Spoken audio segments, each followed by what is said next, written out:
The rain in Seattle doesn't wash things clean, it just presses the grime deeper into the pavement. That's how I felt standing by the open grave of Eleanor Vance, pressed down, heavy, soaked through with a damp chill that had nothing to do with the weather. My husband, Mark, stood beside me, his hand gripping my elbow. To anyone watching from the rows of black umbrellas behind us, it looked like a gesture of support. A grieving son holding up his wife. But I knew the difference. His fingers were digging into my flesh, a rhythmic, anxious spasm that he wasn't even aware of. He wasn't grieving. He was waiting. Mark had been checking his watch surreptitiously all morning. During the eulogy, which painted Eleanor as a saint of the community rather than the iron-fisted matriarch she actually was, Mark had whispered to me about the catering costs for the reception. When the casket was lowered, the only tear on his cheek was a raindrop that had escaped the rim of his umbrella. I felt a knot of nausea in my stomach, guilt perhaps, because I didn't feel much sadness either. Eleanor and I had a cold war that had lasted 7 years. She was critical, sharp-tongued, and possessive of her son. She made me feel small. But looking at the dark earth, I felt a strange, vibrating tension, like the air before a lightning strike. We retreated to the Vance family estate for the reading of the will.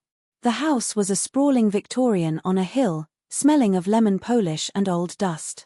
The library was packed. Cousins I hadn't seen in years, business partners from Mark's real estate firm, and Mr. Sterling, Eleanor's lawyer for 40 years. Sterling was a man who looked like he was carved out of granite, unmoving and severe. Mark sat forward on the velvet sofa, his knee bouncing. "Let's get this over with, Sterling," he said, forcing a somber tone that didn't quite reach his eyes. "It's been a long day." "Indeed," Mr. Sterling said. His voice was gravel. He didn't open a folder. He didn't pick up a piece of paper. Instead, he pulled a small remote control from his breast pocket and pointed it at the large, flat-screen TV mounted above the fireplace. "What is this?" Mark asked, a flicker of irritation breaking through. "Where is the paperwork?" "Mrs. Vance left specific instructions," Sterling said, his eyes locking onto Mark's. "Her last will and testament is digital and interactive." The screen flickered to life. The room went dead silent. The image was grainy at first, then sharpened. It was Eleanor. She was sitting in this very room, in her high-backed leather chair. She looked frail. This must have been filmed weeks before the stroke that took her, but her eyes were terrifyingly clear. They stared right into the camera lens. Right at us. "Hello, everyone," Eleanor's recorded voice filled the room, echoing slightly. "If you are watching this, I am dead. And my son, Mark, is likely sitting on the center cushion of the grey sofa, checking his watch, wondering exactly how many millions are about to hit his bank account." Mark froze. The bouncing knee stopped. I felt the blood drain from my face. The specific accuracy, he was on the center cushion, was haunting. "You've been waiting for this day a long time, haven't you, Mark?" The video version of Eleanor continued. She took a sip of tea, her hand trembling slightly. "You think you've been so clever, so careful. Hiding the gambling debts in the company shell accounts. Leveraging my properties while I was bedridden. You think I didn't see the foreclosure notices you intercepted from the mail?" The room gasped. A collective, sharp intake of breath. Mark stood up, his face turning a violent shade of red. "Turn it off," he snapped at Sterling. She was out of her mind on medication. "Turn it off." "Sit down, Mr. Vance," Sterling said. He didn't raise his voice, but the command cracked like a whip. On the screen, Eleanor leaned forward, and her expression shifted from anger to pity. "But the money isn't the worst part, is it?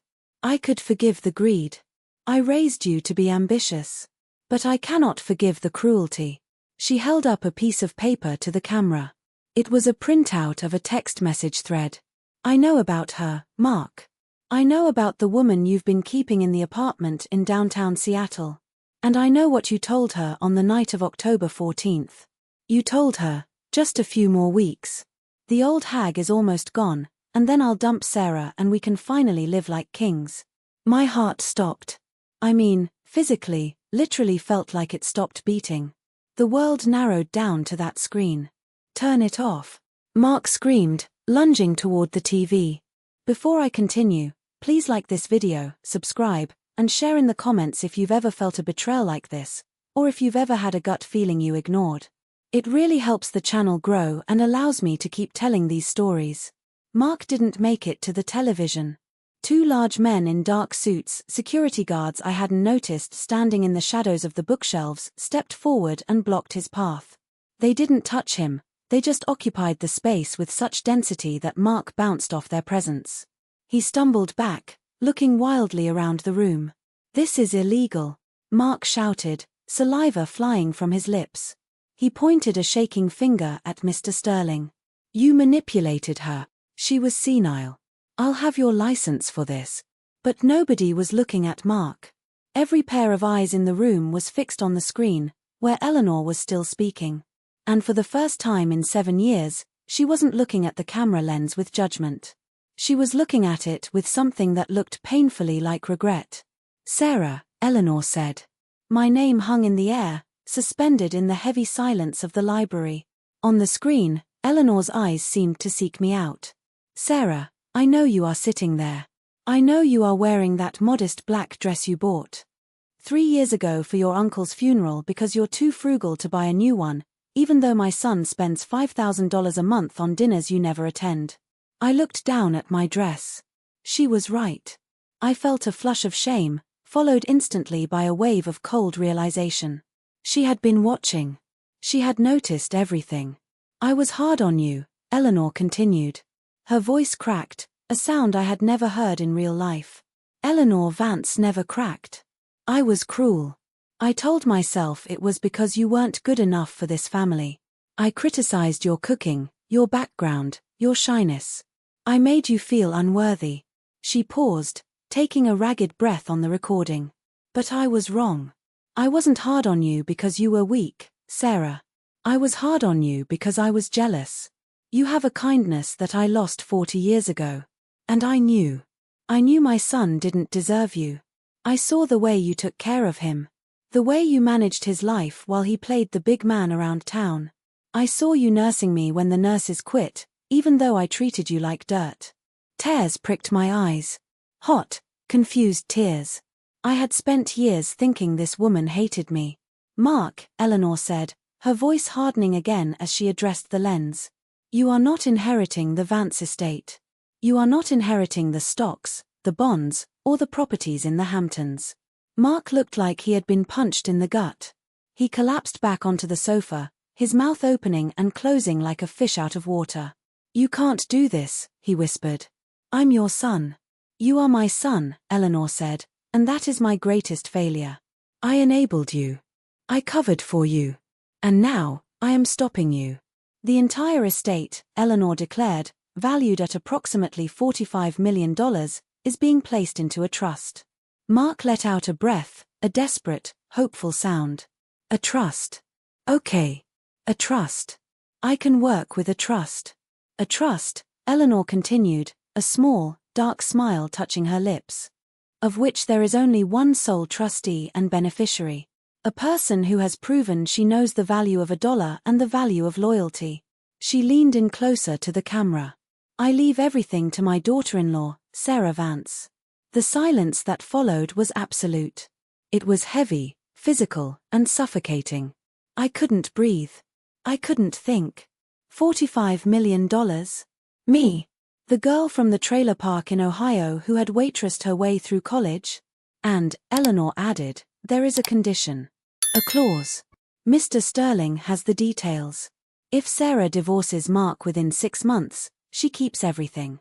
If she stays with him, the entire fortune goes to charity. The screen went black. For 3 seconds, nobody moved. The rain lashed against the library windows, a violent drumming that matched the pounding in my ears. Then, the room exploded. "You bitch!" Mark roared. He wasn't looking at the blank screen anymore. He was looking at me.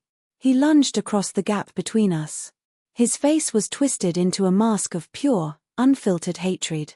The charming, charismatic man I had married, the man who charmed investors and hosted galas, was gone. In his place was a desperate, cornered animal. He grabbed my shoulders, his fingers digging in so hard I cried out. You knew, he screamed, shaking me. You worked on her. You poisoned her against me while you were playing the dutiful nurse. You snake. Get your hands off her. Mr. Sterling shouted. The security guards were there in an instant, peeling Mark off me. They dragged him back, pinning his arms behind his back. Mark was thrashing, kicking, spitting insults that cut deeper than any knife. He called me names I won't repeat. He accused me of sleeping with the doctor, with the lawyer, with anyone he could think of to explain why his mother would choose me over him. I sat there, frozen. I rubbed my arms where his fingers had left red marks that would surely bruise. I looked at this man, my husband of 5 years, and realized I was looking at a stranger. Mr. Vance, Sterling said, stepping forward. He adjusted his glasses, completely unruffled by the violence. I suggest you calm down. As of this moment, you are trespassing on Mrs. Sarah Vance's private property. This is my house. Mark screamed. I grew up here. It was your mother's house, Sterling corrected. Now, it is Sarah's. And given your current behavior, I believe she is well within her rights to ask you to leave. Sterling turned to me. His eyes were kind, softer than I had ever seen them. Sarah, would you like him removed? I looked at Mark. He had stopped struggling, but his chest was heaving. He stared at me, his eyes wide, pleading now. The switch flipped again. He realized aggression wasn't working, so he reached for manipulation. Baby, he panted. Sarah. Honey, listen. I'm upset. I'm grieving. Mom. Mom wasn't in her right mind. You know that. She was confused. We can fix this. We can fight this together. Just tell them to let me go. I looked at him. I really looked at him. I saw the sweat on his upper lip. I saw the desperate glint in his eyes. And I remembered the text message Eleanor had read. The old hag is almost gone, and then I'll dump Sarah. I remembered the late nights at the office. The smells of perfume that weren't mine on his shirts, which he claimed were from overzealous clients. The way he made me feel crazy for asking questions. You're paranoid, Sarah. You're insecure because you don't come from this world. He had gaslighted me for years. He had used my insecurities against me. And he had been planning to throw me away the moment the check cleared. A coldness settled over me. It wasn't the coldness of fear. It was the coldness of clarity. It was the steel that Eleanor Vance had apparently seen in me, even when I hadn't seen it in myself. Sarah. Mark whispered. Please. I stood up. My legs were shaking, but my voice was steady. Mr. Sterling, I said. Please have him removed. Sarah. Mark screamed as the guards began to drag him toward the heavy oak doors. You can't do this. You're nothing without me. You hear me? You're trash. You're nothing. The doors slammed shut, cutting off his voice. The silence rushed back into the room, filling the vacuum Mark had left. The cousins and business partners were staring at me with a mixture of awe and terror. They were recalculating. I wasn't just the quiet wife in the corner anymore. I was the power in the room. Mr. Sterling cleared his throat. I have the deed and the transfer documents here, Mrs. Vance. As well as the divorce papers Eleanor had me draft in anticipation of this moment. You don't have to sign anything today. But, the clock is ticking on the 6-month clause. I nodded slowly. I felt lightheaded. I need a moment. Of course, Sterling said. The house is yours. Everyone else can leave. He gestured to the guests. They filed out quickly, murmuring apologies and condolences that suddenly sounded very different. They were respectful. They were afraid. When the last of them was gone, and Sterling had retreated to the study to organize the paperwork, I was left alone in the library. The TV screen was black again. I walked over to the window and looked out at the rain. Down below, on the winding driveway, I saw Mark. He was standing in the rain, his expensive Italian suit soaked through. He was kicking the tire of his Porsche. He looked up at the window, saw me, and stopped. Even from this distance, I could feel the hate radiating off him. He got into his car and sped away, tires screeching on the wet asphalt. I turned back to the room. I walked over to the high-backed chair where Eleanor had sat to record that video. I ran my hand over the leather. It was still cold. I sat down. For the first time in my life, I was sitting at the head of the table. But I didn't feel triumphant. I felt terrified. I had $45 million, a mansion, and a deadline. But I also had a husband who was desperate, cornered, and clearly hiding more than just a girlfriend. I thought about the other woman Eleanor had mentioned. I know about the woman you've been keeping in the apartment in downtown Seattle. Who was she? And how much did she know? I needed to know. If I was going to divorce Mark, if I was going to survive the war that was coming, I needed ammunition. Eleanor had given me the weapon, the money, but I needed the bullets. I stood up and walked to the desk. Eleanor was old-fashioned. She kept physical diaries. I began pulling drawers open. Sterling said he had the papers, but Eleanor wouldn't have just left a video. She was meticulous. She would have left evidence. The top drawers were empty, cleared out. My heart sank. Had Mark gotten to them before the funeral? Then I noticed something. The bottom drawer, the deep one for files, was locked. But the wood around the lock wasn't scratched. It hadn't been forced. Eleanor hid keys in places that looked like decoration. I looked at the lamp on the desk. It had a heavy brass base with intricate floral carving. I twisted the finial at the top. It came loose, and attached to the screw was a small, silver key. I unlocked the drawer. Inside, there was a single manila envelope. No name. Just a date written in Eleanor's spidery handwriting, October 14th. The date of the text message. I opened it. Photos. Dozens of them. Taken with a long-range lens. They showed Mark at a cafe. Mark at a park. Mark entering an apartment building. And they showed the woman. She was young. Beautiful in a sharp, modern way. Blonde, tall. But it wasn't her looks that made me gasp. It was who she was. I recognized her. She wasn't a stranger. She wasn't some random girl he met at a bar. She was the daughter of Mark's biggest business rival. A man Mark claimed to hate. A man Mark had sworn was trying to destroy his company. And in the photos, she wasn't just holding Mark's hand. She was handing him documents. Blueprints. Financial statements. My hands began to shake again. This wasn't just an affair. This was corporate espionage. Mark wasn't just cheating on me, he was selling out his own family's legacy to their enemies. He wasn't just waiting for Eleanor to die to get the money, he was actively dismantling the company from the inside out. And Eleanor had known. She had watched him sell her out, piece by piece. No wonder she hated him. No wonder she left it all to me. She wasn't just protecting the money, she was protecting the Vance name from being sold for scrap. I flipped to the next photo. It showed Mark and the woman arguing. She looked angry. She was pointing at her stomach. My breath hitched. Pregnant. If she was pregnant, everything changed. A child would give Mark a claim to the estate that might override the will, or at least tie it up in court for years. Judges in this state were sympathetic to grandchildren, even illegitimate ones. I dropped the photos on the desk. The room felt suddenly very cold. I wasn't just dealing with a cheating husband. I was dealing with a man who was leveraged to the hilt, involved with the enemy, and possibly expecting a child who could undo everything Eleanor had just done. And he knew where I was. He knew I was alone in this big, empty house. The front door chime echoed through the halls. It was a deep, resonant bong that signaled someone was at the main entrance. Sterling had left an hour ago. The staff had been sent home for the evening. I checked the time. 7:45 p.m. It was dark outside. I walked out of the library and into the grand foyer. The crystal chandelier cast fractured light over the marble floor. I approached the heavy double doors. I didn't open them. I looked through the peephole. It wasn't Mark. It was a woman.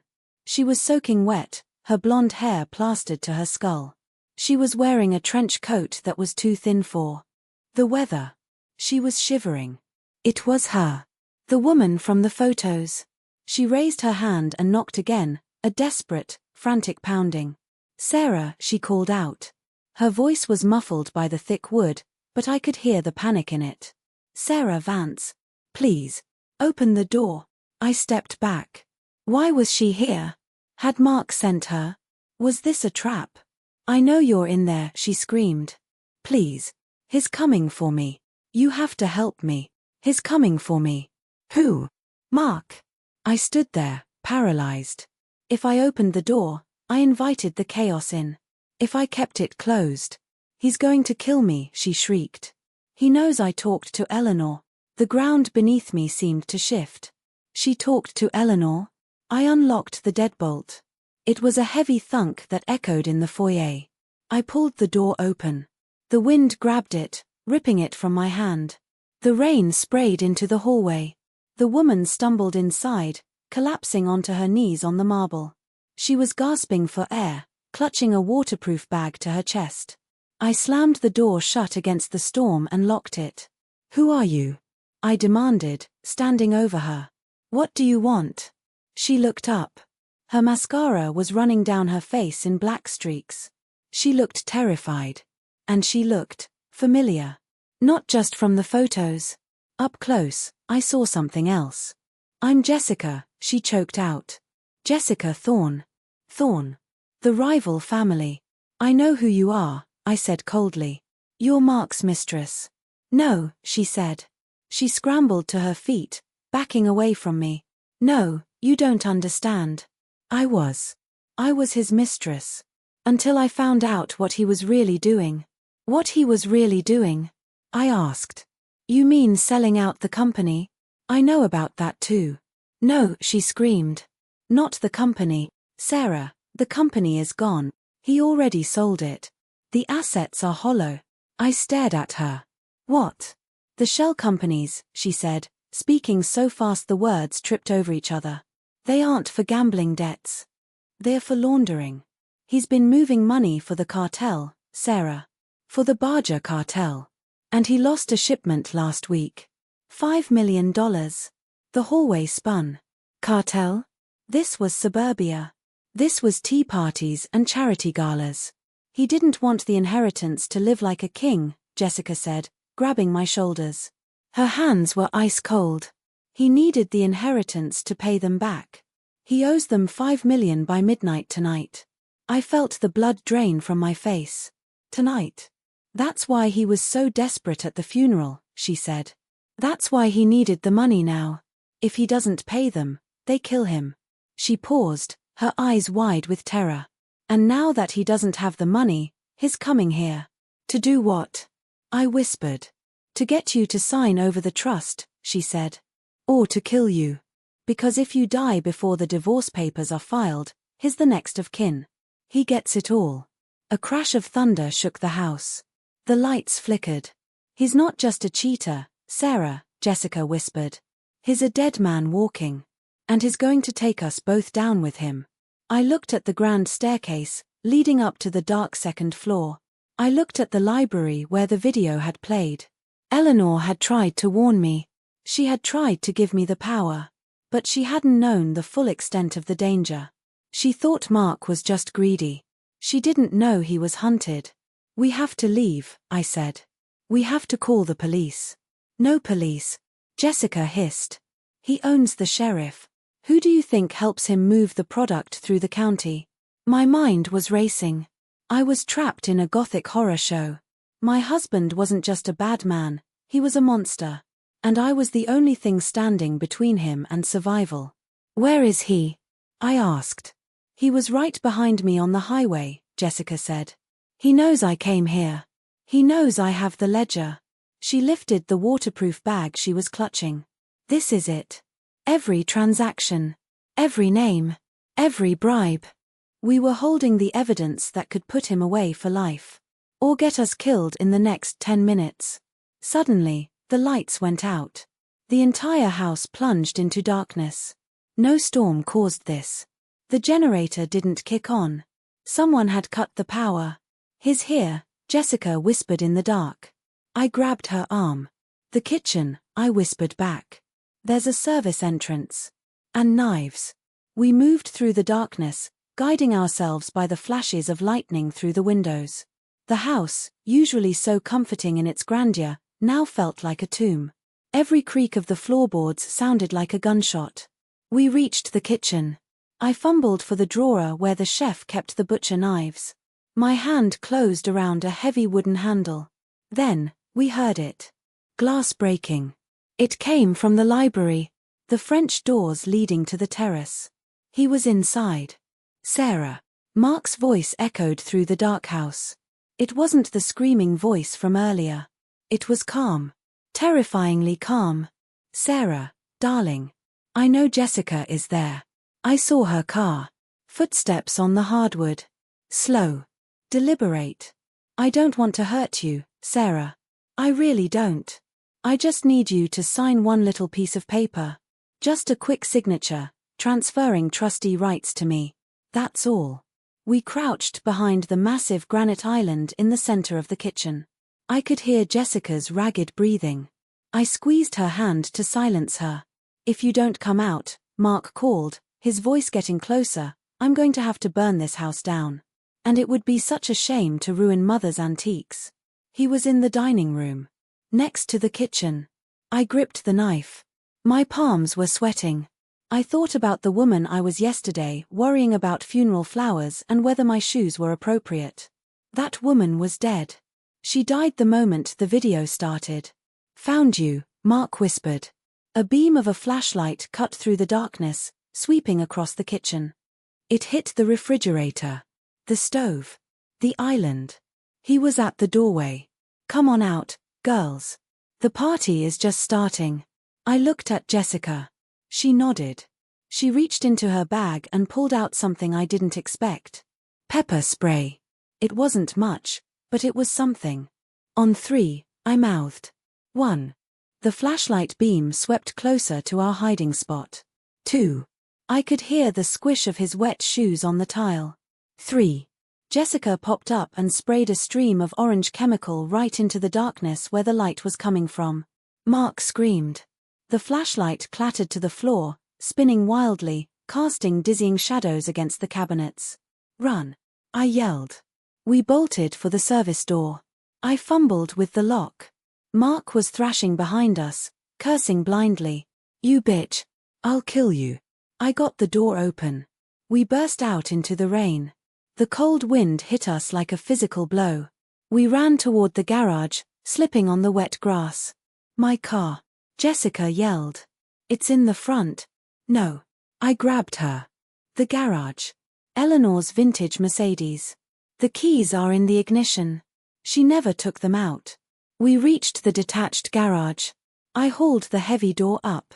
There it was. A 1970 Mercedes SL solid steel. A tank. We jumped in. I turned the key.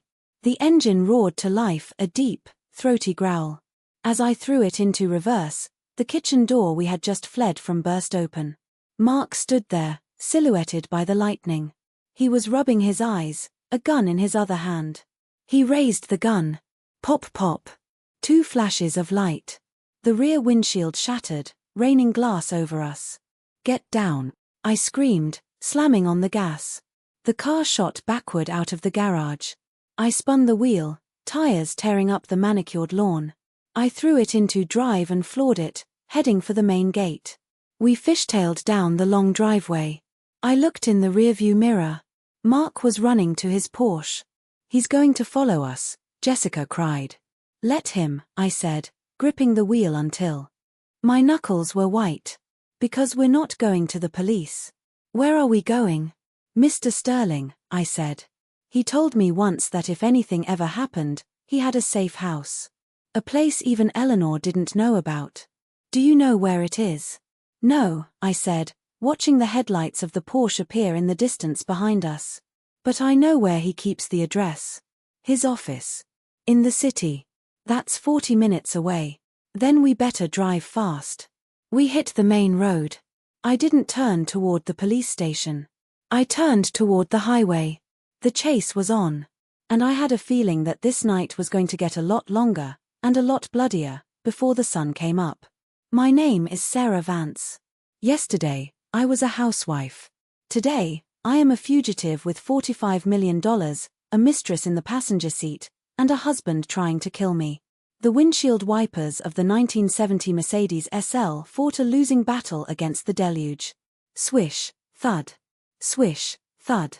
It was a hypnotic, violent rhythm, the heartbeat of our escape. The heavy steel frame of the car vibrated with the roar of the engine, a mechanical beast that Eleanor had kept caged in the garage for decades, now unleashed on the slick, black ribbon of Interstate 5. I gripped the steering wheel so hard my knuckles turned the color of bone. In the rearview mirror, two piercing xenon headlights cut through the rain, bouncing and weaving. They were low to the ground. Aggressive. Mark. He's gaining on us. Jessica's voice was small, trembling. She was twisted in the passenger seat, staring out the back window. The shattered glass of the rear windshield let in the spray of the storm, soaking the leather upholstery, soaking us. Sarah, he's going to ram us. No, he won't, I said, my voice sounding strange to my own ears, hollow, flat, but steady. Not at 70 miles an hour. He needs that ledger. If we crash and burn, the evidence burns with us. He can't risk that. He shot at us, she screamed, the panic rising in her throat. He shot to scare us. He shot the glass, not the tires, I reasoned, though my heart was hammering against my ribs like a trapped bird. He's desperate, Jessica. But he's not suicidal. He needs to pay that debt by midnight. I glanced at the dashboard clock. 8:12 p.m. We had less than 4 hours before Mark Vance turned into a pumpkin. Or rather, before the people he owed money to turned him into a corpse. The headlights behind us flared brighter. He was flashing his high beams. A demand. Pull over. I pressed the accelerator. The Mercedes groaned but surged forward. It didn't have the snap acceleration of Mark's Porsche, but it had mass. It felt planted on the road, heavy and undeniable, while I could see the Porsche hydroplaning slightly in the mirror, twitching nervously on the wet asphalt. Tell me about the money, I said, keeping my eyes locked on the road ahead. The city lights of Seattle were a blurry orange glow on the horizon. $5 million. How does a real estate developer lose $5 million in cash? Jessica hugged the waterproof bag to her chest. She looked like a child wearing her mother's trench coat. He didn't lose it in a casino, Sarah. He lost it in a deal. A land development deal in Snohomish. That sounds legal, I said. It was supposed to be a distribution hub, she whispered. But not for Amazon. For the cartel. Mark was supposed to buy the land, clean the title, and build the warehouses. They gave him the cash to bribe the zoning board and pay off the contractors under the table. $5 million in untraceable bills. I felt a wave of nausea. My husband. The man who fussed over the thread count of our sheets. The man who wouldn't eat sushi from a grocery store because it was unsanitary. What happened to the money? I asked. He got greedy, Jessica said, looking down at her knees. He thought he could double it before he had to pay the contractors. He put it into a high-risk crypto scheme. A sure thing his friend from college told him about. I closed my eyes for a fraction of a second. And it crashed. It vanished, she corrected. Rug pull. The whole exchange disappeared overnight. The money is gone. And the cartel, they don't care about crypto markets. They want their warehouse. Or their money. The reality of it settled over me, heavier than the rain. Eleanor knew. She must have known. That video, the way she looked at the camera. She wasn't just punishing Mark, she was cutting off a limb to save the body. If Mark inherited the estate, the cartel would bleed it dry. They would take the house, the investments, everything. By giving it to me, she had built a fortress around the family legacy. But she had locked me outside the gates with the wolves. Hang on, I said. The Porsche was right on our bumper now. I could see Mark's silhouette. He was waving one hand, screaming something I couldn't hear over the storm. We were approaching the exit for downtown Seattle. The ramp was a tight, spiraling concrete loop, notoriously slick in the rain. What are you doing? Jessica grasped the dashboard. Physics, I muttered. I stayed in the middle lane until the very last second.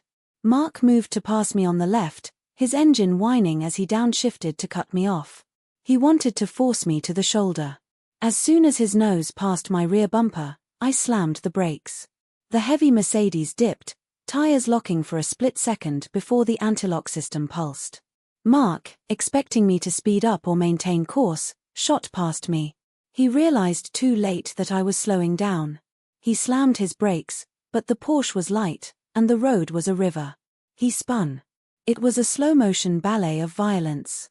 The Porsche rotated 360 degrees, sliding across 3 lanes of traffic. Horns blared.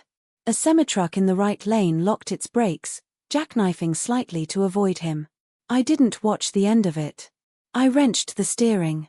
Wheel to the right, tires squealing, and shot onto the exit ramp. "Did you kill him?" Jessica whispered, looking back. "No," I said, merging onto the city streets. "But I bought us 10 minutes. Seattle at night usually felt cozy to me, the smell of roasting coffee, the shimmering reflection of neon on wet pavement. Tonight, it felt like a labyrinth. The shadows between the skyscrapers seemed deep enough to hide anything. We navigated the one-way streets toward Pioneer Square. The buildings here were older, brick and stone, survivors of the fires and earthquakes of the past century. Sterling's office was in one of these, a narrow, flat-iron building that smelled of history. I pulled the Mercedes into an alleyway 3 blocks from the office. It was dark, smelling of garbage and seawater.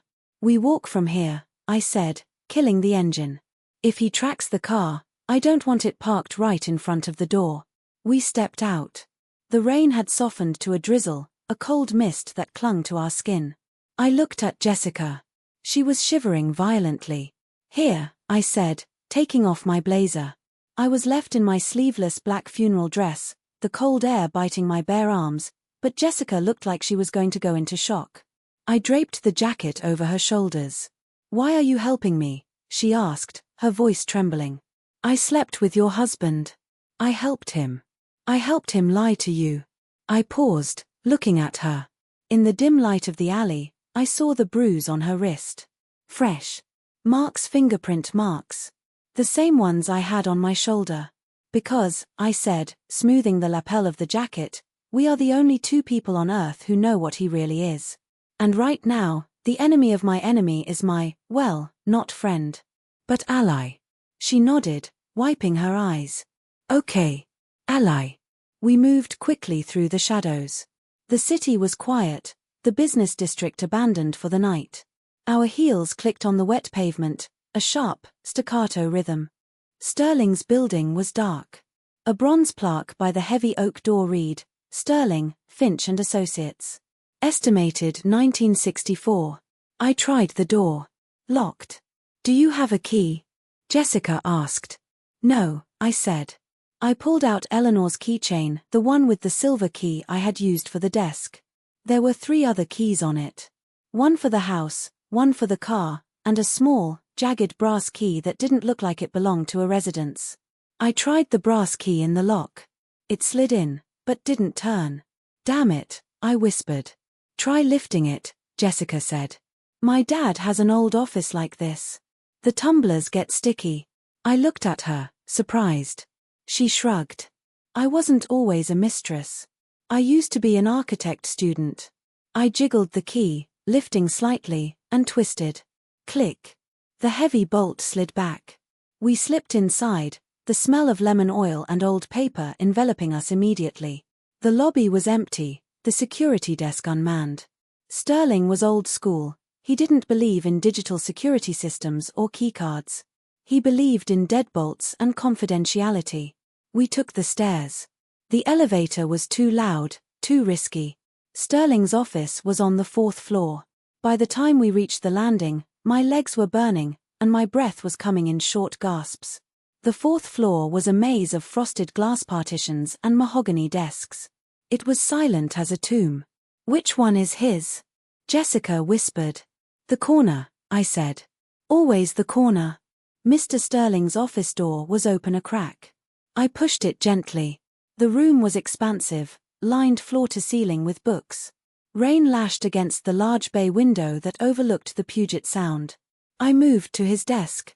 It was massive, a slab of dark wood that looked like it had been grown rather than built. "What are we looking for?" Jessica asked, hovering by the door, keeping watch. A file, I said, opening drawers. He said he had a safe house. He said he kept the address here. What does it look like? I don't know. Knowing Sterling? It's probably labeled in case of emergency or something equally dry. I riffled through the hanging files. Vance Estate. Vance Trust. Vance, Eleanor, Medical. Nothing about a safe house. I checked the drawers. Pens, legal pads, a stamp collection. Sarah, Jessica hissed. Look at this. I looked up. Jessica was standing by the bookshelf. She had pulled out a book, a thick legal encyclopedia. But behind where the book had been, there was a small, grey metal box recessed into the shelf. A wall safe.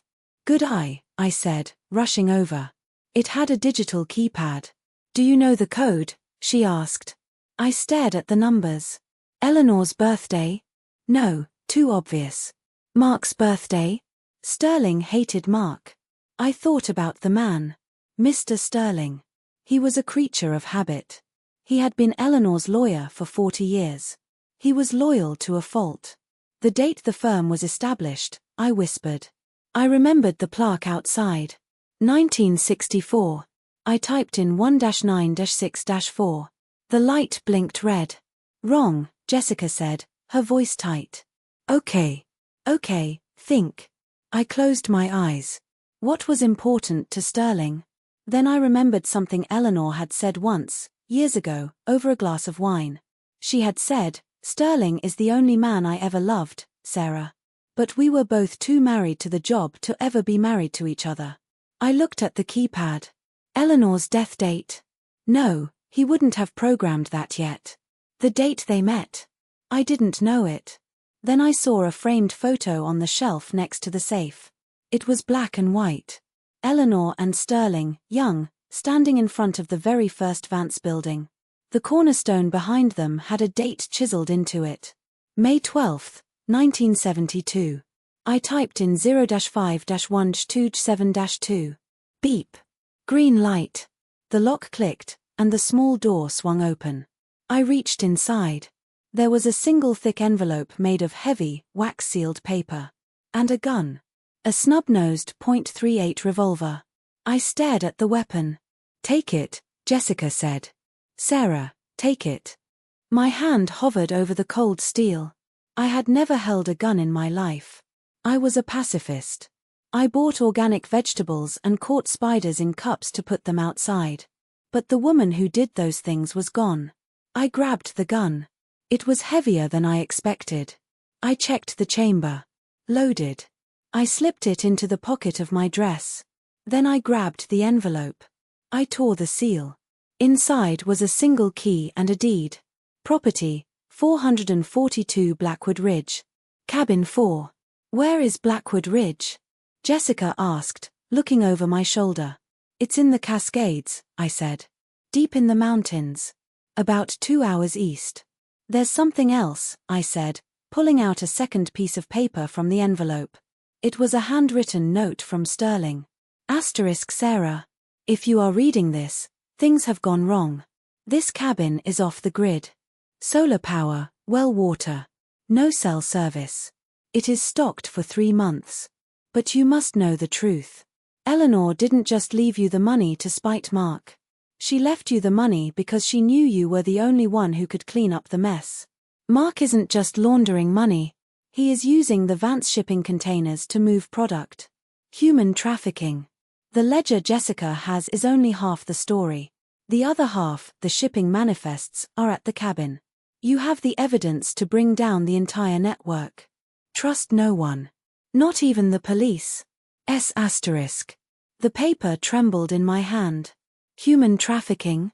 Oh my God, Jessica whispered, reading over my arm. She covered her mouth, her eyes filling with horror. I thought it was just drugs.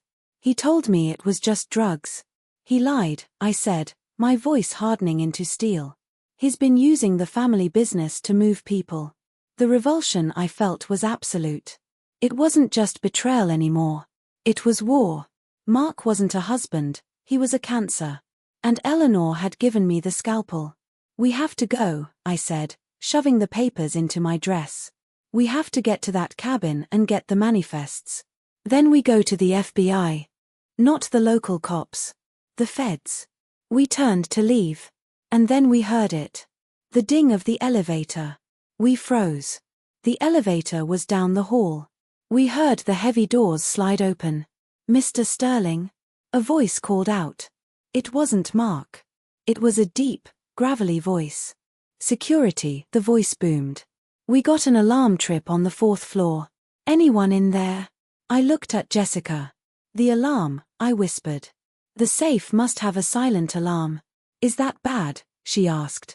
It depends on who the security company calls first, I said. Sterling, or the person listed as the secondary contact. As if to answer my question, a cell phone rang. It wasn't mine. It was coming from the hallway, from the security guard. Yeah, Mr. Vance, the guard's voice echoed through the quiet floor. Yeah, I'm here. No, I haven't seen anyone yet. But the safe in the main office was accessed. Jessica gripped my arm so hard her nails cut into my skin. Mark. Mark was the secondary contact. Okay, the guard said. You're 2 minutes away. Copy that. I'll hold the perimeter. Nobody leaves. The call ended. He's 2 minutes away, Jessica breathed. We can't go out the front, I said, my mind racing. And the guard is blocking the elevator and the main stairs. I looked around the office. The window. We were 4 stories up. No fire escape. The ventilation? Jessica asked, looking at a grate on the wall. This isn't a movie, Jessica. We can't fit in there. I looked at the heavy oak door of the office. Then I looked at the massive mahogany desk. Help me move this, I said. What? Barricade the door. Now. We threw our weight against the desk. It groaned, scraping across the hardwood floor. We pushed it until it slammed against the door, wedging it shut. That won't hold them forever, Jessica panted. It doesn't have to, I said. It just has to buy us time to figure out how to get out. I ran to the window. I looked down. Below us was a sheer drop to the alley where we had parked the car. But there was a ledge. A decorative stone cornice that ran along the building's facade, about 3 feet below the windowsill. It was narrow, maybe 10 inches wide.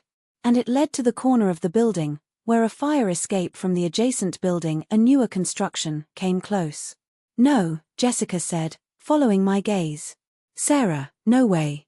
It's raining. It's slippery. We'll die. Mark is coming up that elevator, I said, opening the window. The cold wind and rain blasted into the warm office, sending papers swirling. And he knows about the human trafficking. He knows if we talk, he gets life in prison or the electric chair. Do you think he's going to let us walk out of here? The doorknob rattled. Open up, the guard shouted. He threw his shoulder against the door. The desk held, but barely. Thud. Sarah. Jessica cried. I hiked up my dress and climbed onto the windowsill. The wind whipped my hair into my face. I looked down. 4 stories of darkness. 1 slip and I was a stain on the pavement. Come on, I yelled over the wind. Take off your heels. Jessica kicked off her shoes. She was sobbing, but she climbed up beside me. I stepped out onto the ledge. The stone was slick with moss and rain. I pressed my back against the brick wall, spreading my arms for balance. Don't look down, I instructed. Look at the brick. Slide your feet. Don't lift them. Jessica stepped out. She let out a whimpering sound, clutching the window frame. Let go of the frame, Jessica. You have to move. He's coming. From inside the office, we heard a different sound. A loud crack. Wood splintering. The guard had kicked the door in. Or, there they are, a voice screamed from inside. Mark's voice. He had arrived. Go. I screamed at Jessica. We shimmied along the ledge. The rain was blinding. My bare feet were freezing on the stone. Inch by inch. A gunshot shattered the window glass we had just climbed out of. Shards rained down on us. He's shooting at us. Jessica screamed. Freezing in panic. Keep moving. I reached the corner of the building. The iron fire escape of the next building was there. But there was a gap. A 4-foot gap between our ledge and the metal railing. I had to jump. In a soaking wet dress, barefoot, 4 stories up. I looked back. Mark was leaning out the broken window, leveling the gun. His face was wet, contorted with rage. "Sarah. Don't be stupid. Give me the ledger." I looked at the gap. I looked at Jessica, who was right behind me. "When I jump," I yelled to her, "you jump right after me. Don't think. Just jump." "I can't." "You can. Or you die here." I took a breath. I didn't think about the fall. I thought about the cabin. The manifests. The women in those containers. I pushed off the wall and leaped. For a second, I was weightless in the dark air. My chest slammed into the iron railing. The air left my lungs in a violent whoosh. My arms scrambled for purchase. I slipped. My legs dangled over the abyss. "Sarah." I gripped the cold, wet iron.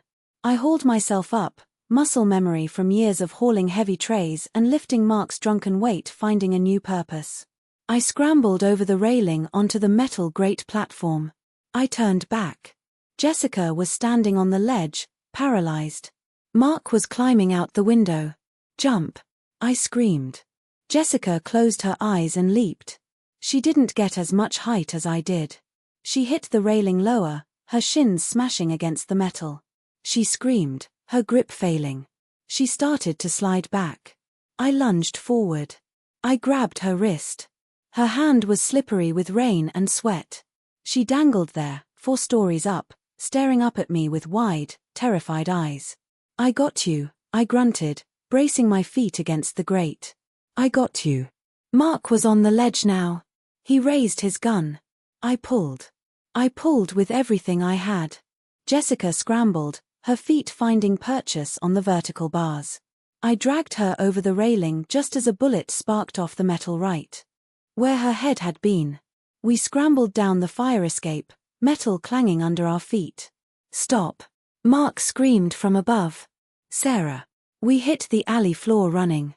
We didn't look back. We didn't go to the Mercedes. It was burned. He knew it was there. "Where are we going?" Jessica gasped, limping. Her shins were bleeding. "My car is gone," I said, scanning the street. "We need a car." We burst out of the alley onto the main street. A taxi was idling at a red light. I didn't wave. I ran to the back door and ripped it open. I shoved Jessica in and dove in after her. "Drive." I yelled at the driver, a startled man with a turban who looked at us in the rearview mirror with wide eyes. "Lady, I have a fare coming." I pulled the revolver from my pocket and set it on the seat between us. I didn't point it at him. I just let it sit there. "Drive," I said, my voice shaking but lethal. "East. Toward the mountains. I have $500 cash in my purse. It's yours if you don't stop until I say so." The driver looked at the gun. He looked at the cash I was already pulling out of my wet dress. He looked at the 2 soaking wet, terrified women in his backseat. He hit the meter. "Where to?" "Blackwood Ridge," I said. "And drive fast." As the taxi peeled away, I looked out the back window. Mark was standing at the mouth of the alley, watching us go. He wasn't running anymore. He was taking out his phone. He was making a call. To the cartel? To the police? I sank back into the seat. Jessica was weeping silently, holding her legs. I reached over and took her hand. "We made it," I whispered. "For now," she said. I looked at the gun on the seat. I looked at the city fading behind us.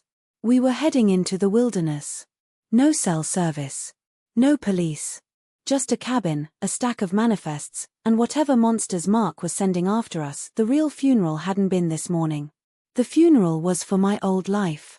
The taxi smelled of stale cherry air freshener and old vinyl. It was a suffocating, artificial sweetness that made my stomach turn, but it was the only shelter we had.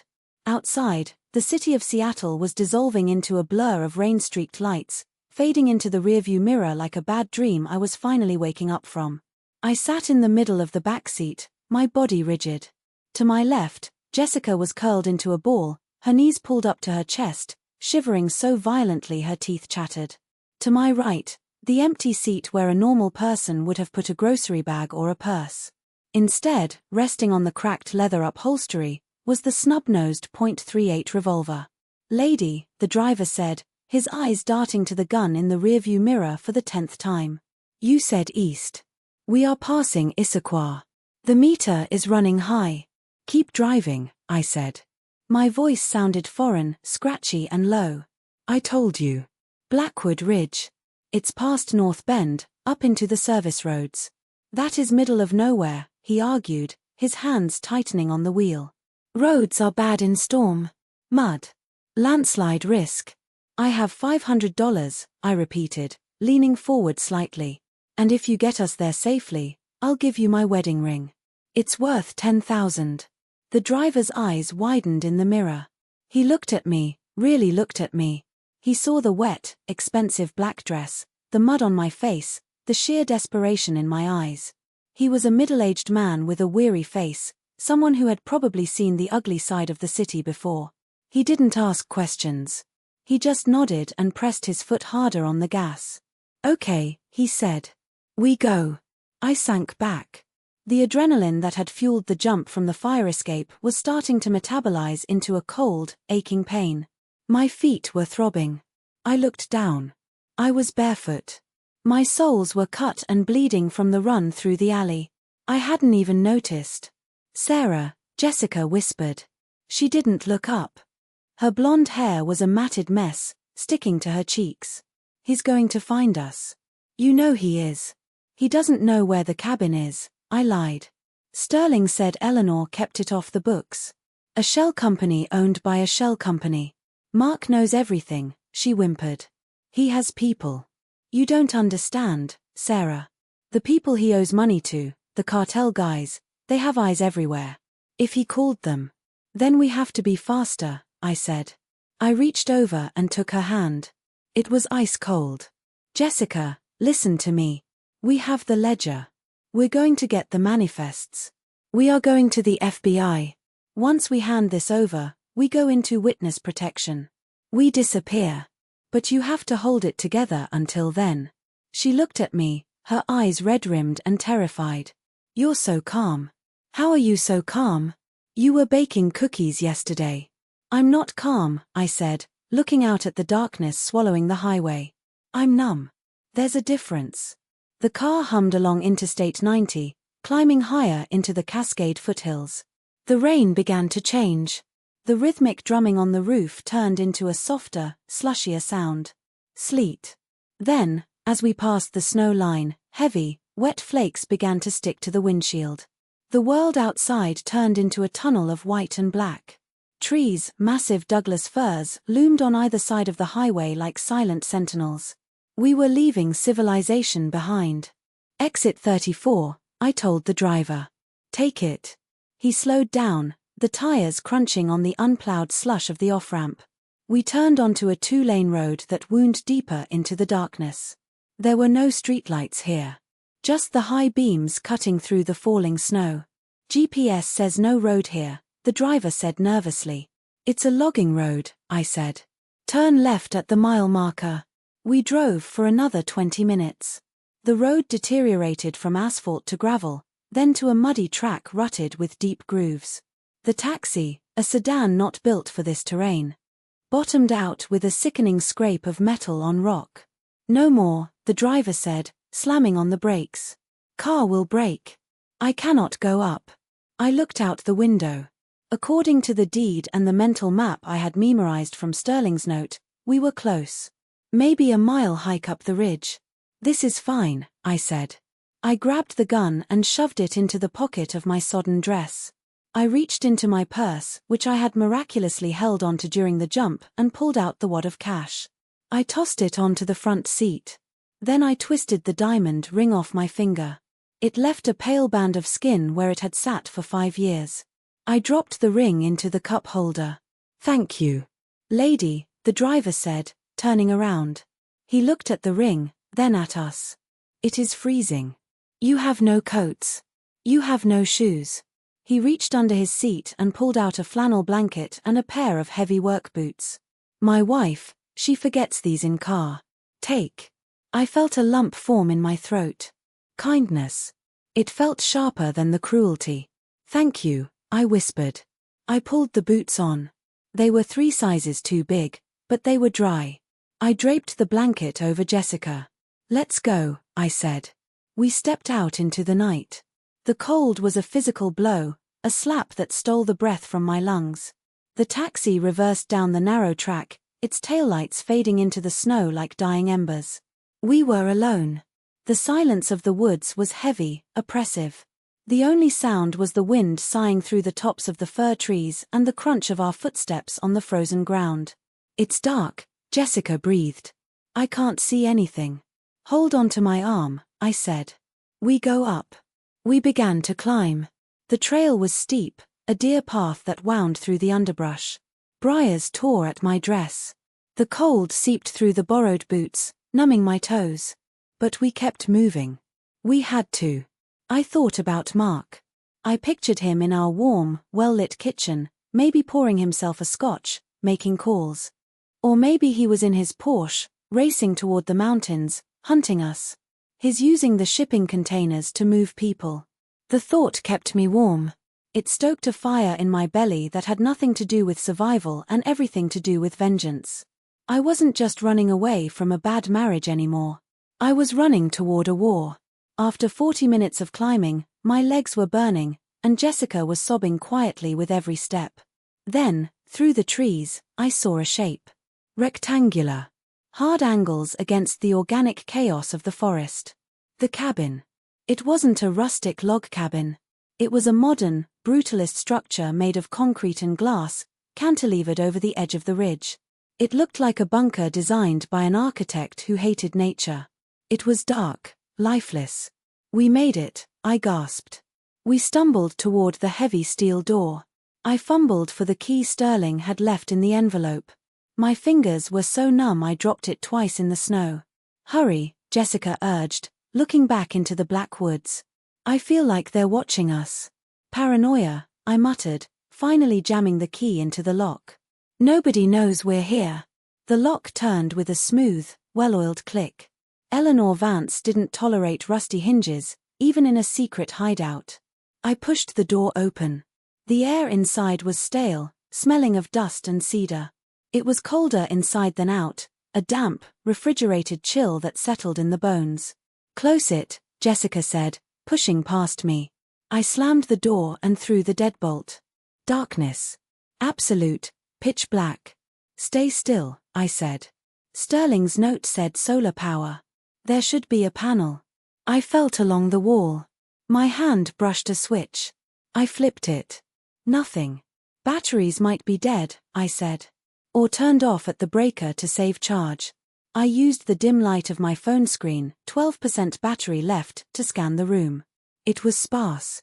A leather couch, a glass coffee table, a massive stone fireplace. In the corner, a kitchen area.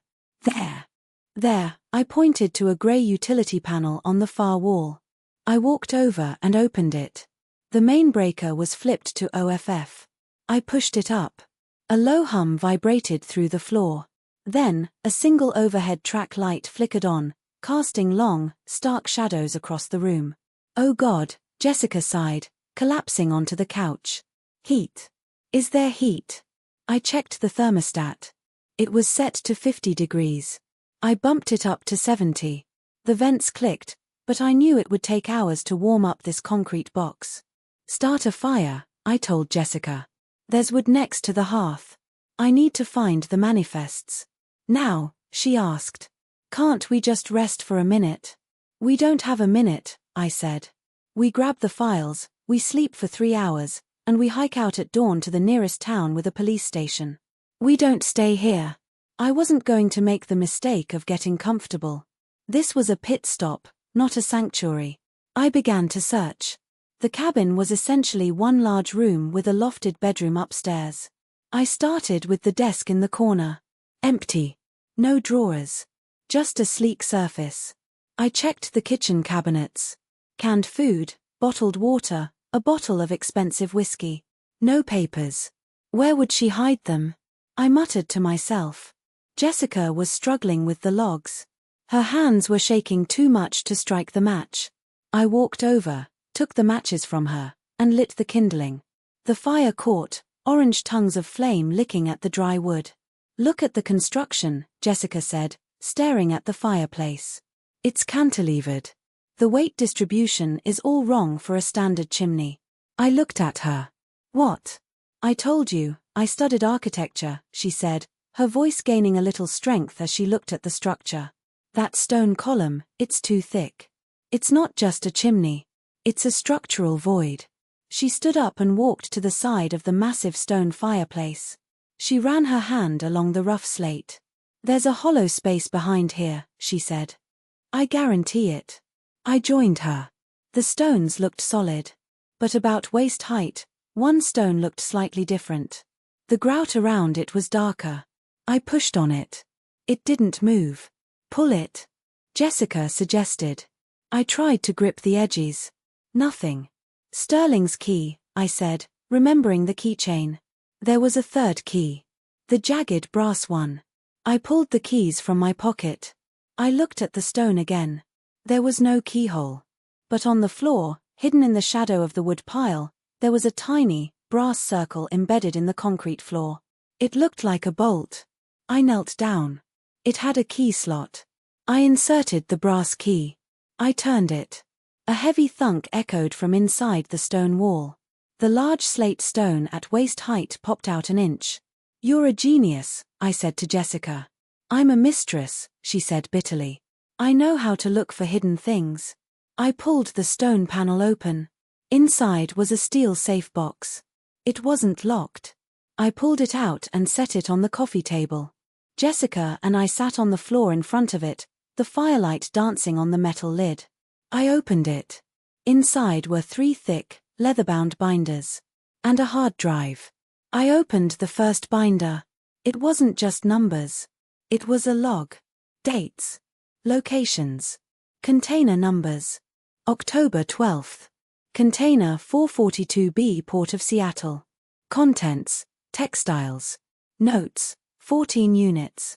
Origin: Moldova. I flipped the page. October 14th. Container 889A, Distribution Hub Snohomish. Contents: machinery. Notes: 8 units. Origin: Thailand.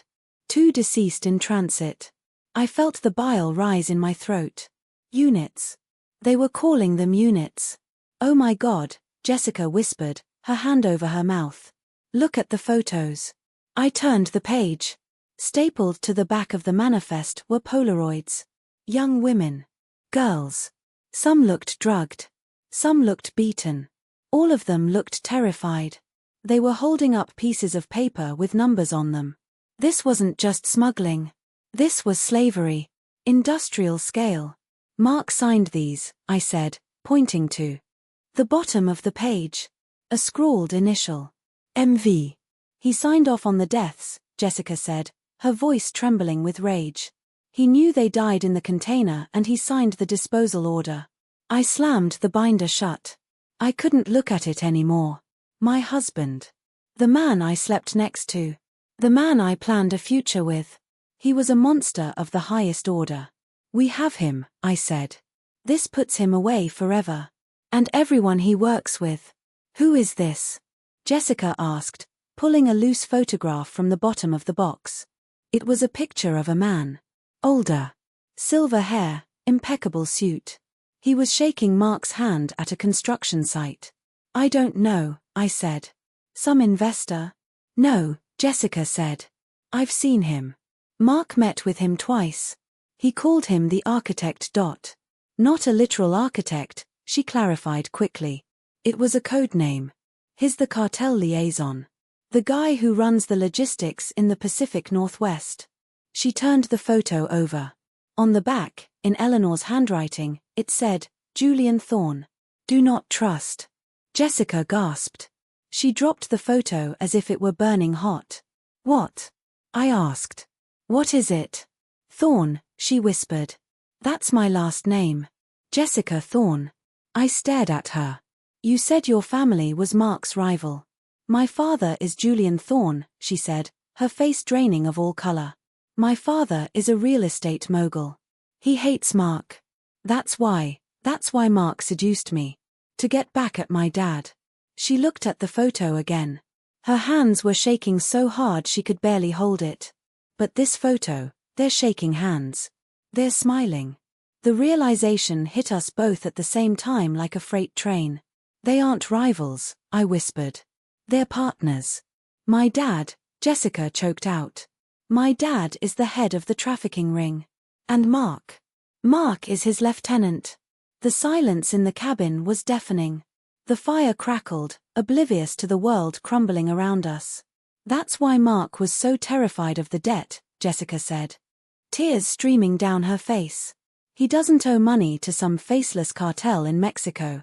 He owes money to my father. And my father doesn't forgive failure. And you, I said slowly. You're the leverage. Jessica looked up at me. He's not coming to kill me, Sarah. Mark is coming to trade me. He's going to give me back to my father in exchange for forgiveness of the debt. And me? I asked. You're the loose end, she said. You're dead. Suddenly, the lights in the cabin flickered. The hum of the heater died. The overhead light buzzed and went out. We were plunged back into the darkness, lit only by the dying embers of the fire. The power, Jessica whispered. Did the battery die? I stood up, grabbing the gun from the table. My heart was hammering against my ribs. Batteries don't die instantly, I said softly. They fade. This was cut. I moved to the window. The snow was falling harder now, a white curtain against the glass. I looked down at the snowy clearing in front of the cabin. At the edge of the woods, where the trail emerged, I saw them. 3 flashlight beams. Cutting through the snow. They were moving tactically. Spread out. Weapons drawn. And behind them, walking calmly without a flashlight, was a figure I recognized instantly. Even in the dark. Even in the snow. Mark. He's here, I whispered. How? Jessica cried. How did he find us? I looked at the pile of evidence on the table. Then I looked at Jessica's phone, which was sitting on the couch next to her. Your phone, I said. Is it on? I turned it off. I think. I grabbed her phone. The screen was black, but the little green light at the top was pulsing. Standby mode, I hissed. They tracked the GPS. We were idiots. Amateurs playing a game we didn't understand. They're coming to the door, I said. I checked the revolver. 5 shots. This cabin is a glass box. They'll shoot right through the windows. Where do we go? Jessica was hyperventilating. There's no back door. I looked around the room frantically. The fire escape trick wouldn't work here. We were on a cliff edge. Then I looked at the fireplace. The structural void Jessica had found. The void, I said. How big is it? I don't know. Maybe 2 feet wide. It runs up the chimney. Does it go down? Jessica ran to the hole. She shined her phone light into it. It goes into the foundation, she said. There's a ladder. Iron rungs. A bolt hole, I realized. Eleanor built a panic room. Or an escape tunnel, Jessica said. Bang. The glass of the front window shattered. A bullet whizzed past my ear and embedded itself in the kitchen cabinet. Open up, Sarah. Mark's voice drifted in from the snow, distorted by a megaphone. Don't make this messy, just give me Jessica and the ledger, and we can talk. Go. I yelled, shoving Jessica toward the fireplace. Get in the hole. She scrambled into the narrow opening, squeezing past the stone panel. I grabbed the hard drive and the most damning binder. I left the rest. I couldn't carry it all. Another shot. The glass door shattered completely. The wind and snow rushed into the cabin. Breach, a voice shouted outside. Go. Go. Go. I dove into the fireplace hole just as the front door was kicked off its hinges. I pulled the stone panel shut behind me. It clicked into place, sealing us in darkness and stone just as heavy boots crunched onto the glass-covered floor of the cabin. Clear left. Clear right. Where are they? Mark's voice. Angry. Close. I held my breath. We were sandwiched inside the stone chimney, standing on rusted iron rungs. The air was cold and smelled of earth. "The fire is still burning," Mark said. "They were just here. Boss, look at the table." I heard the rustle of papers. "The manifests," Mark said. "They found them." "But where are the girls?" "Find them," Mark screamed. "Burn the woods if you have to. If Julian finds out they have the hard drive, he'll skin me alive." I tapped Jessica's leg. "Down." We began to descend. The iron rungs were icy. We went down into the bedrock beneath the cabin. Down into the dark. 10 feet. 20 feet. My boots hit solid ground. I turned on my phone light, shielding it with my hand. We were in a tunnel. It was hewn from the rock, damp and narrow. It headed west, away from the ridge. "Where does this go?" Jessica whispered, her voice echoing softly. "Away from them," I said. We started to run. The tunnel was rough, uneven. We stumbled, scraped our shoulders on the rock walls. Above us, faintly, I could hear the sound of furniture being overturned. They were tearing the cabin apart. It wouldn't take them long to find the hollow space. We ran for what felt like a mile. The air grew colder. Then, fresh air hit my face. The tunnel ended at a metal grate. It looked out over a ravine. We were on the side of a cliff, about 50 feet below the cabin level. I pushed the grate. It swung open. Below us was a steep, wooded slope leading down to a rushing river. The Snoqualmie River, swollen with rain and snow melt. And on the service road that ran along the river, I saw headlights. A black SUV was parked there, waiting. "They covered the exit," Jessica sobbed. "They knew about the tunnel." Mark was thorough. Or rather, Julian Thorne was thorough. He knew his own properties. He knew Eleanor's secrets because he had probably helped build them back when they were partners. We were trapped. Mark above us. His men below us. "We can't go down," I said. "And we can't go back," Jessica said. I looked at the river. It was raging, white water crashing over boulders. Deadly cold. "The river," I said. "What?" "The SUV is on the road. The men are watching the grate. They aren't watching the water. Sarah, that water is freezing. We'll die of hypothermia in minutes." "We die of bullets in seconds," I countered. I looked at the black water churning below. It was suicide. But it was our only option. "Can you swim?" I asked. I was on the swim team in high school. "Good. Stay in the middle. Let the current take you. We need to get past the SUV, then pull out on the other bank." I tied the binder and the hard drive into the waterproof bag Jessica still had. I strapped it to my body, under my dress. "On 3, I said. We stood on the edge of the drainage pipe. The snow swirled around us. The roar of the river swallowed the sound of our breathing. "I hate this," Jessica said, grabbing my hand. "I hate this family." "Me too," I said. 1, 2. There they are. A voice shouted from the road below. A flashlight beam swung up, pinning us against the cliff face. Bang! A bullet sparked off the rock inches from my head. 3. We jumped. The fall was terrifyingly long. We hit the water. It wasn't just cold. It was a shock that stopped my heart. It felt like being crushed by a vice. The air was ripped from my lungs. The current grabbed me instantly, a violent, uncaring hand dragging me under. I tumbled, hitting rocks, spinning in the darkness. I didn't know which way was up. I kicked, fighting the weight of the boots, the drag of the dress. I broke the surface, gasping for air. Needles of ice water filled my nose. "Jessica!" I screamed. I saw a blonde head bobbing in the white water 10 yards ahead of me. She was flailing. And from the bank, the SUV was moving. Following us. I saw the window roll down. The muzzle flash of a rifle lit up the night. Pop pop. Mini geysers of water erupted near my head. They were hunting us in the river. I took a deep breath and dove under the surface, letting the freezing current sweep me away into the blackness, praying that the hard drive and I would survive the ride. The river was a chaotic, roaring beast that didn't care about my bank account, my marriage, or the men shooting at us. It only wanted to drown me. Underwater, the sound of the rifle shots was a dull, rhythmic thwack-thwack, like someone hammering on a distant door. I tumbled through the darkness, my body slamming against slick, algae-covered rocks. The current was a physical weight, 1,000 pounds of liquid ice crushing the air from my lungs. The waterproof bag strapped to my torso acted like a crude buoy, but the heavy work boots were anchors, dragging me down toward the silt. I fought the urge to panic. Panic meant death. I kicked hard, my legs screaming in protest, and broke the surface. The air was freezing, filled with biting sleet, but it was sweet oxygen. I gasped, choking on spray.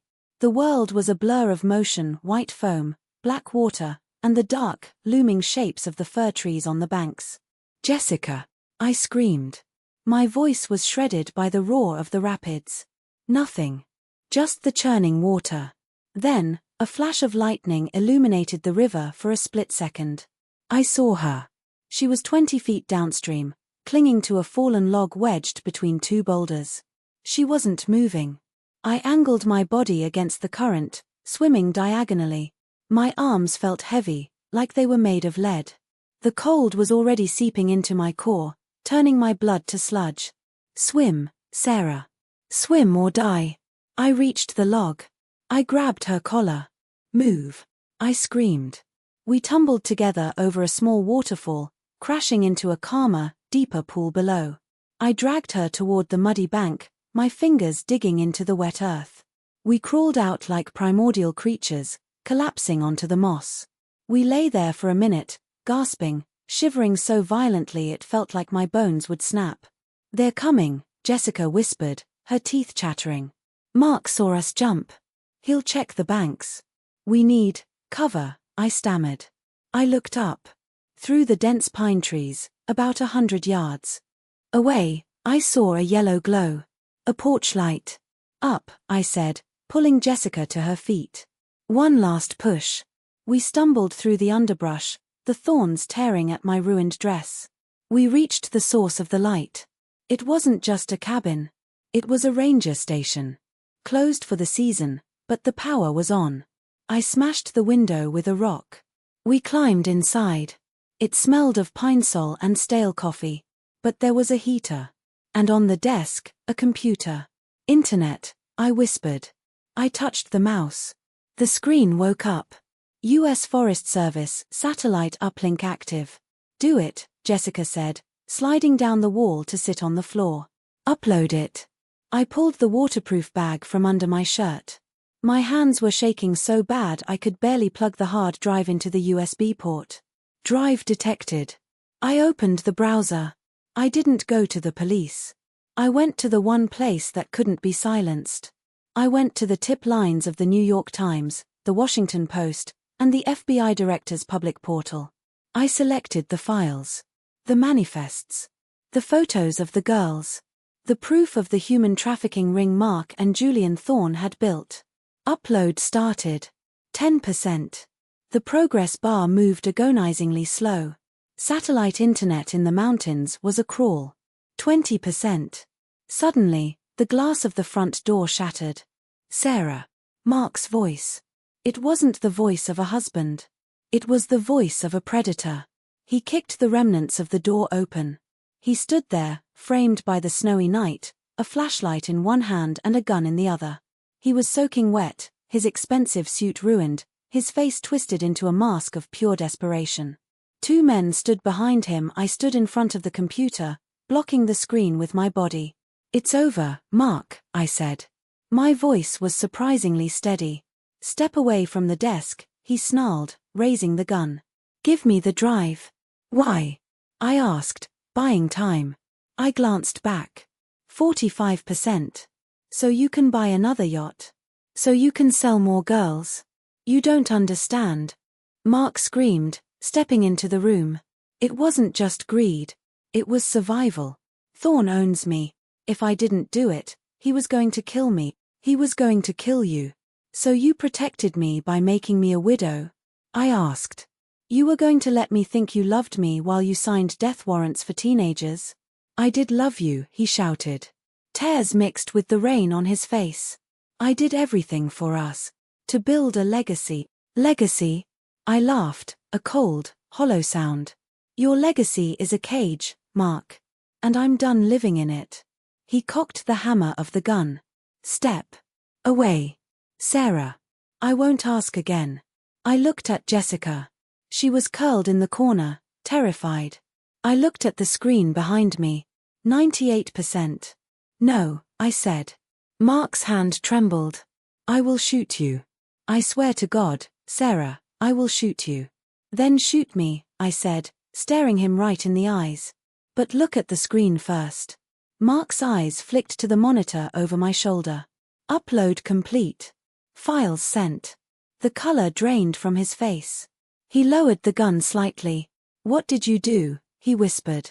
I gave it to the world, I said. It's gone, Mark. The Times. The Post. The Bureau. It's in every inbox in Washington, D.C. right now. You can kill me, but you can't kill the truth. It's already out. Mark stared at the screen. He looked like a man watching his own execution. The two men behind him exchanged a look. Their phones started buzzing. Alerts. News notifications. Boss, one of the men said, backing away. My scanner just lit up. Federal Dispatch. They're scrambling choppers. This location was tagged in the upload. We gotta go, the other man said. Mark, I said softly. Run. Or stay. It doesn't matter anymore. Mark looked at me. For a second, I saw the man I married. The man who had charmed me at a coffee shop 5 years ago. He looked small. Broken. He raised the gun again. Not at me. He put the barrel under his own chin. No. I screamed, lunging forward. Crash. The windows of the ranger station exploded. Inward as stun grenades detonated. FBI. Drop the weapon. Drop it. Red laser sights filled the room, painting Mark's chest. Agents in tactical gear swarmed through the doors and windows like a black tide. Mark froze. He looked at me one last time. A tear rolled down his cheek. He dropped the gun. I'm sorry, Sarah, he whispered. They tackled him.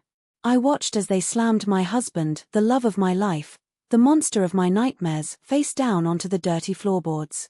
They cuffed his hands behind his back. Another agent helped me up, draping a heavy blanket over my shoulders. Mrs. Vance, he asked. Are you injured? I looked at Mark being dragged out into the snow, screaming my name. No, I said, watching him go.